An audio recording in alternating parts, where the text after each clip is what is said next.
आप सबको मेरा शालोम और जय मसीह की। परमेश्वर आज के मनन में आप में से हर एक को बहुत बहुत आशीष दे। मित्रों, आज के मनन में आप सबों का स्वागत करता हूं और आज हम मनन करेंगे यूहन्ना 12 और उसके 26वें पद पर। यहाँ वचन में इस प्रकार से लिखा है, यदि कोई मेरी सेवा करे और मेरे पीछे हो ले, तो जहां मैं हूं वहां मेरा सेवक भी होगा, और यदि कोई मेरी सेवा करे तो पिता उसका आदर करेगा। मित्र, यहाँ प्रभु अपने चेलों से बातचीत कर रहा है। इस पद को हम दो हिस्सों में बांट सकते हैं।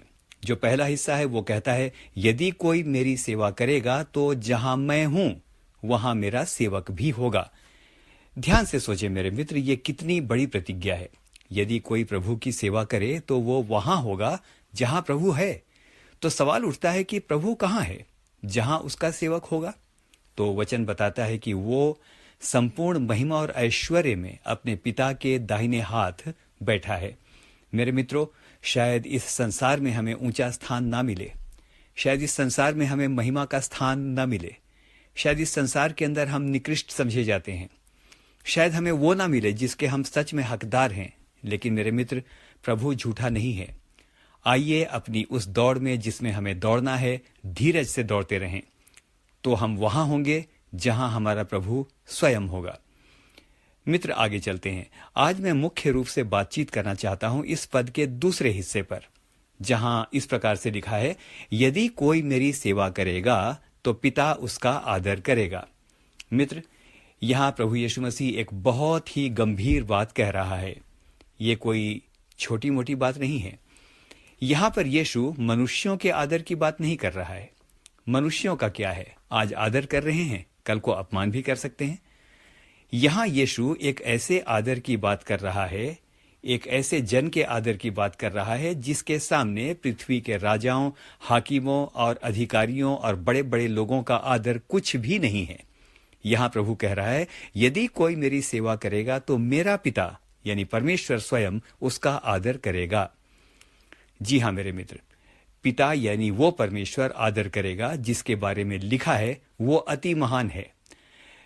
पहला राजा 8 और उसके 28 में लिखा है, क्या परमेश्वर सचमुच पृथ्वी पर वास करेगा? वो स्वर्ग में वरन सबसे ऊंचे स्वर्ग में भी नहीं समाता।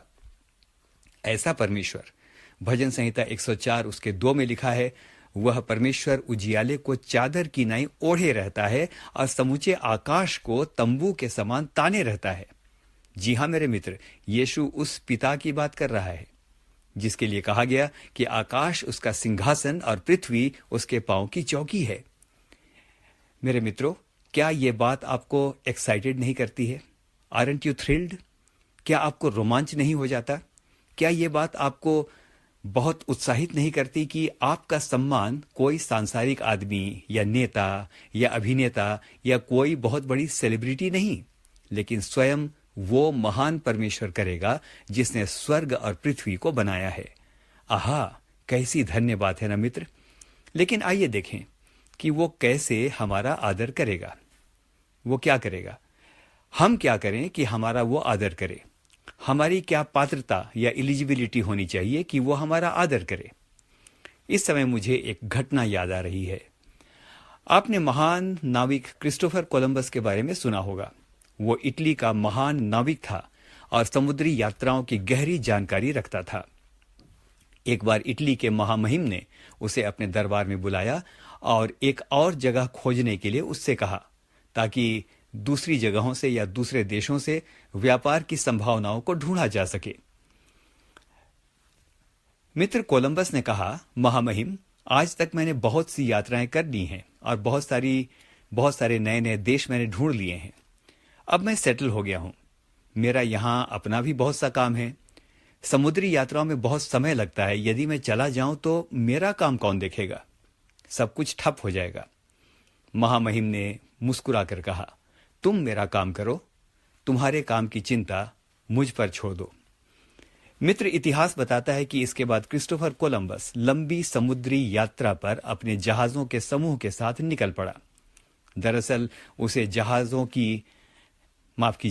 दरअसल उसे भारत की खोज करनी थी, लेकिन वो एक नई भूमि में पहुंच गया और इस भूमि को उसने नई दुनिया का नाम दिया। जो आज संयुक्त राज्य अमेरिका कहलाता है।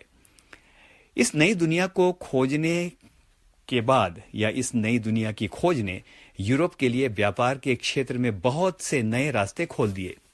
मित्र, लगभग 1.5 वर्ष के बाद जब क्रिस्टोफर कोलंबस अपने देश वापस पहुंचा तो उसका भव्य स्वागत किया गया और राज दरबार ले जाया गया। राजा ने भी उसका बहुत राजकीय स्वागत किया और आदर सम्मान करके कहा, क्रिस्टोफर, मैंने तुम्हारे काम का भी बहुत ध्यान रखा है, जाओ और देखो। मित्र, जब क्रिस्टोफर अपने घर पहुंचा तो उसे बताया गया कि उसका सभी काम पहले से भी बहुत अधिक फैल गया है और बहुत अच्छा हो गया है, क्योंकि राजा की आज्ञा थी कि क्योंकि वो मेरा काम कर रहा है, इसीलिए किसी तरह से उसका काम भी रुकने ना पाए। ध्यान दीजिए मित्र, मैं क्या कहना चाहता हूं। क्रिस्टोफर कोलंबस ने राजा के काम की चिंता की और राजा ने क्रिस्टोफर कोलंबस के काम की चिंता की। मित्र, मुझे एक बहुत खूबसूरत वक्तव्य याद आता है, mind the business of God and God will mind your business. Give the best to God and the best will come back to you. आइए मित्र, अब मनन के अंत में विचार करें। ध्यान दीजिए, राजा ने उसे दूसरे देश अपने काम से भेजा था, दूसरे देश, है ना, और आश्वासन दिया था कि यदि वो उसका काम करेगा तो वह उसके काम की चिंता करेगा।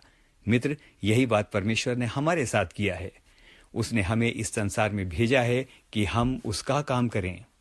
निश्चय जानिए, यदि हम उसका काम करेंगे तो वो हमारे सभी कामों को ऐसे तरीके से संभालेगा जो हम सोच भी नहीं सकते। क्या मित्र, आपको ऐसा लगता है कि अपने बहुत सारे कार्यों में आपको वो सफलता नहीं मिलती या वो आशीष नहीं मिलती जो मिलनी चाहिए? एक काम करके देखिए, आज जब इस लघु मनन को आप सुन रहे हैं, एक निर्णय लेके देखिए। जिसने आपको भेजा है यानी परमेश्वर ने, उसका काम कीजिए और आप देखेंगे कि आपके कामों का प्रबंधन वो स्वयं अपने हाथों में ले लेगा और आपका आदर ही नहीं करेगा, लेकिन वो आपको बहुत अधिक उन्नत भी करेगा। व्यवस्था विवरण 28 और उसके 8 में एक आशीष की बात लिखी है जो मैं आप सबके लिए और अपने लिए पढ़ना चाहता हूं। लिखा है, यदि तू मेरी आज्ञाओं को माने, तो यहां पर लिखा है, तेरे खत्तों पर और जितने कामों में तू हाथ लगाएगा उन सबों पर यहोवा तुझे आशीष देगा। इसीलिए जो देश तेरा परमेश्वर तुझे देता है उसमें वह तुझे आशीष देगा। मेरे मित्र, बहुत आयत के साथ परमेश्वर हमें आज के इस मनन में आशीष दे, हम में से हर एक को संभाले। और आइए एक बार फिर से इस बात को याद करें और परमेश्वर को कहें, तूने मुझे इस संसार में भेजा है कि मैं तेरा काम करूं। दिन ही दिन में ये काम करना अनिवार्य है। तूने मुझे भेजा है कि मैं तेरा काम करूं और अब मेरे काम को, मेरे बोझ को, मेरी चिंताओं को तू संभाल ले। और मेरे मित्र, हाँ और आमीन के साथ कहना चाहता हूं, वो ऐसा ही करेगा क्योंकि वो अपनी प्रतिज्ञाओं में सच्चा है। आमीन और फिर से आमीन।